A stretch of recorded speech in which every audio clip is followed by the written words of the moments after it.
right. So recently, Anton Daniels interviewed Vixen, the new age Vixen, the modern Vixen, Brittany Renner. We've talked about her before. Brittany Renner came into fame by having the baby with basketball player PJ Washington, and rumors were abound that she was getting tons and tons of money as child support. Apparently, those things aren't true. Is this the gentleman that she was like? She's getting like $1 million, and then I think at the end of it, he's getting like $750. Like she's getting more money than what he's getting from the contract. Is this individual? Yeah, that was the rumor. Got it. Okay. But since then, she said that that's not true. She's not actually getting that kind of money from it. I think she said $2,500 a month or something. This is good money, which is good. But like you know what? But she really sold it. That's like $30,000 a year to have a baby with somebody. That's still a grip. Wait, it's 2,500, 25,000. 2,500. She said a month. No, I don't believe that. Not for an NBA basketball player. No. Not unless he's not in the league anymore. But I don't know. That's a lot for child support, though. But I'm like, the average basketball player, I believe, is like $1 million at least. I think his contract is somewhere like $2 million a year. Yeah, so $2 million easy. She should be at least getting. She should be in six figures. I don't know. Oh snap! All right, let's see. Maybe we'll talk about that another time. Yeah, it should be six figures. So anyway. I don't want to yell cap on this, but we'll see. All right. So recently she did a interview with Anton Daniels. And I think it shed a different light on her. He kind of tried to give her a little grace, listen to her story. I don't know if it changes my view on her or like she ran her mouth in the beginning about it, and it didn't look good, you know. So it put a kind of like a weird taste in people's mouth, and then it kind of put a stamp on her. Like what she just basically said, you want to get some easy money, you want to deal with a stupid guy, then go get an NBA basketball player. She said a lot of stuff to bury herself. Yeah, I agree. Okay, I'm done running my mouth. I think what she's trying to do now is because she started. Remember, she first had an interview with Cam Newton. Okay, and I guess I think she's running like a redemption campaign. But why? Maybe she is getting $2,500. Life isn't going so well for her right now. Well, I might. All right. My thing is like, let's just say if she is getting $2,500. Yeah. If you go and get a regular job that's gonna give you at least $2,000 a month, you're still flirting with $5,000 a month. If you do the math on that, you know how much $2,000 a pay period. I'm like, what's the average? I mean, minimum wage is what, $15? I don't know. Well, in California, it's $15. So let's just say it's like 20. Let's just say her gross. Let's say her gross is like $2,800 a month gross. Okay. And then you're getting so she only putting in $300. No. And then what I'm saying is that you're getting $2,500 for this kid. So you're still this is how I see it. If you get $2,500 and you can make $2,500, that's like making you're in a nursing salary. That's like making $1,200 every other week. Yeah, you're not gonna be in the Hamptons and things like that. But depending on what state she's in, you in the high 60,000 a year. That's like better than most people. You should be comfortable. Yeah, that's better. You than got most a safety people. net. If you lose your job, you still got a safety net. You move to Texas, you rich. I agree. That's where I'm trying to go. You move to Texas, you rich, working part-time and raising the NBA with that salary kid. alone, should be able to be fine. Be honest with you. But okay, I'm listening. People will disagree with us, but anyway. Let's see what this young lady has to say. All right, finally, let's get to it. Let's get to the money.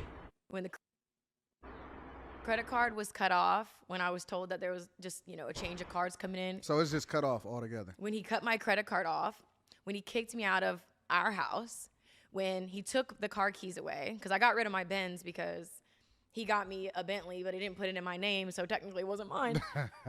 Pulled the fucking okie doke on me. It's both of ours until didn't you want the divorce? Out, bitch. That's what it is. Yeah. Didn't she want the divorce? They were married. So that's why I'm confused about. No, they were married. I think they were married. Yeah, because they just had the kid. They just got married. Were engaged. And then she pulled back. I gotta look that up. We gotta look that up. Like you can't cry wolf when you pull back. Yeah, because they were, if they were not married, they were dang close. He was committed to this woman. Okay, so it says they were married. Yeah. Okay, so I'm gonna give her a little more credit then. So they were married and she pulled back. She wanted a divorce. Let's see.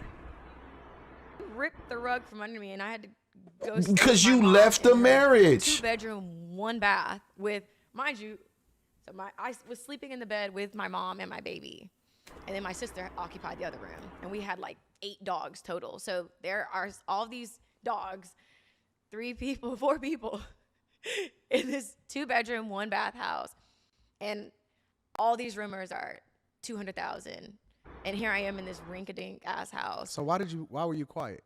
Like, why not address the rumors? Because she left the marriage.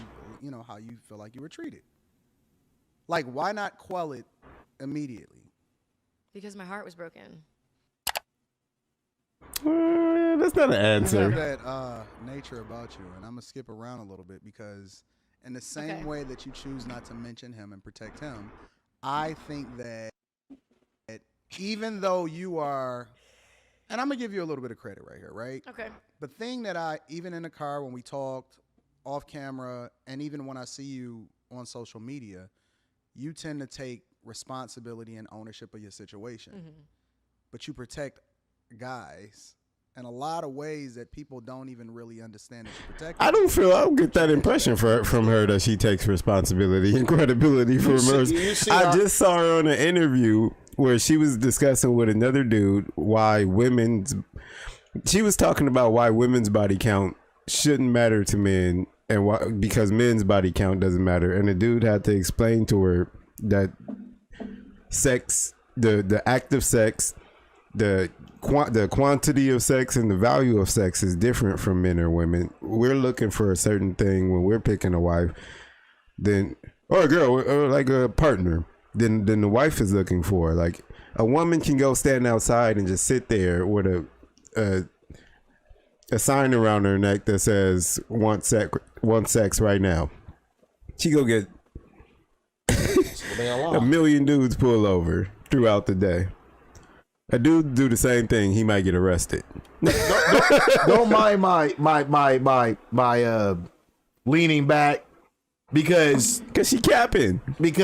Or he's capping for her, actually. Because you were married and you pulled back, and then your rebuttal after you pulled back was how stupid, how dumb, how silly NBA basketball players are. Like, you put the stamp on how stupid they are. You want to get some free money, date an NBA basketball player, because they don't do this, they don't do that. They'll get you pregnant, you get a free check. Straight out the horse's mouth. Exactly. And I'm saying the saying, she I ain't calling said. it a horse. And now here it is that you're on the show with Anton, awesome guy, and now you're trying to say and paint this picture now that you were in a 2-bedroom, you had to share a bed with your mother and this newborn child, you had so many dogs you had to feed, and now it's this womp story, and it's like, let's keep it $150, honey. It's entitlement. Is that you pulled out of the relationship because you thought that everything was locked in play. And this guy went and got some lawyers. The money that was he probably rumored. listened to me because I said I would have escaped and left out the NBA to prove a point. Even when we were talking, like when we started talking about this, you even said she should have got 6 figures. Yeah. She probably thought that 6 figures was coming to her. Yeah. But then she ends up sleeping in her mom's bed. Because and now she's he lawyered up. That's not fair. He lawyered up. Like, no, like, yeah. I would have lawyered up. I'm telling you. I'm gonna say it again because it's on record that I said it once before. Because my exact words was that, hey, he's not Kobe Bryant, so I'm out the NBA. It's no way that I'm gonna be out there working and this chick is getting 50% or 60% of my money. I'd rather just get out the NBA, invest my money somewhere else, let my money grow over time, and then that way I will say I'm unemployed. Women are so used to abusing men and getting unfair treatment directed at them, or lopsided results that they get rewarded or benefit from, that when they don't get it, they think it's not fair. She's getting $2,500 a month in child support, which gotta be in the top 1% of child support payments out in the country. Like if me and you get put on child support, we're not paying $2,500. No, it's like she winning, right? And she still thinks that's not fair. Her story is still, I had to go back home to my mom, sleep in the bed. I'm like, you're gonna have to work to do something. You can't be doing nothing. Like raising your kid, a child is a job in itself, and I'm not gonna take that away from her. But if you thought that this was your only job, then you were sadly mistaken. Yeah. And no one should have to pay you. And I say this for men and women that decide to have children, that somebody does not need to pay you to take care of your own child. That's ridiculous. I feel like I'm gonna use some tissues. No, why is that though? Is that something that's just inherently in you? Because you're the bad guy right now in a lot of people's minds, right? You are the person that's villain, and you know we hear a lot about. She put that stereotype on herself. On herself, literally. It's not like people were reaching to put it on her. Like nobody knew who she was until she started getting on the Instagram and was like, "I'm the villain. It's me." And she started popping off. You know, baby mama's trying to catch people up and all of this other type of stuff. But even recently, when you revealed, you know, maybe how much, and I don't really want to get into that, but how much you know, maybe getting in child support and stuff, you don't really throw people under the bus. I didn't know about your grandfather until we just talked about it right now. And neither did all these people watching. And I definitely never talked about that publicly. But you are the villain though. Mm-hmm. And but you soft. Yeah. You soft in real life. Like people don't see who you are behind the camera, but you soft in real life. You just cry and all of that other type of stuff. Why? I know I'm definitely gonna need some tissues because I feel like it's like here. Yo, this feel like the Oprah interviews.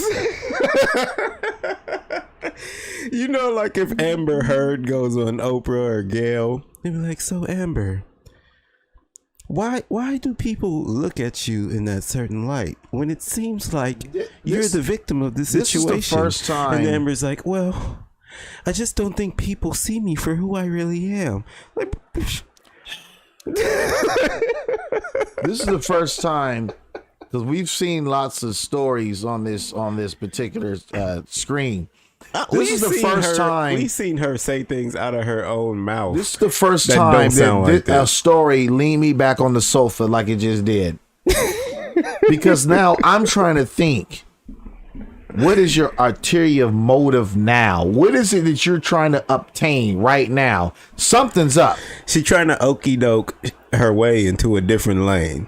She's trying to erase whatever the image is of her, build a new lane, and go in that lane. So she's trying to rebrand herself. That's fine. I hope she's successful, but don't like. The rest of us are gonna be like, we seen you do that. So let's treat this like a court. Let's treat this like court. So, you want to rebrand yourself. Mm-hmm. So, you took out your cell phone. You clicked on your social media, Facebook, Instagram, TikTok, whatever. You chose a platform. Then you opened it up. You went to the options. You decided to either go live or you decided to record. And then you sat there and said everything that you said. And you clicked it and you sent it out. I would allow it once, twice, 3 times the lady at this point. And that I can't, I just can't fathom the thought to care about you trying to recreate yourself or rebrand yourself when you have multiple different recordings. Not only that, but I think it's disingenuous because in some way she would be telling other women, "Go out and do this. Go get you an athlete. She was have trying a to be baby." an influencer. That's how you get off. She was an influencer. Yeah. So you can't. You built your base on telling women to do damaging things to them over the last few years. What if it's some women that already dug themselves into that ditch? And they baby daddy isn't a basketball player. They're not getting $2,500 a month. You're actively destroying people with your message. And then when it's time for you to rebrand and keep your bag, you can do that. You can go on whatever show that'll placate to your messages, and that'll let you rebrand your new message. And I'm not buying it. I'm not. I hate to be mean. I'm not buying it. There goes that accountability word again. There goes that responsibility word again. And I'm not going to dig anymore. I think she's going to be able to sell it, though. Because she has the look. And I hate to taboo her like that, but she has the look. That's what it is. Yep. All right. She has the look. I think that's our overall thoughts on that one.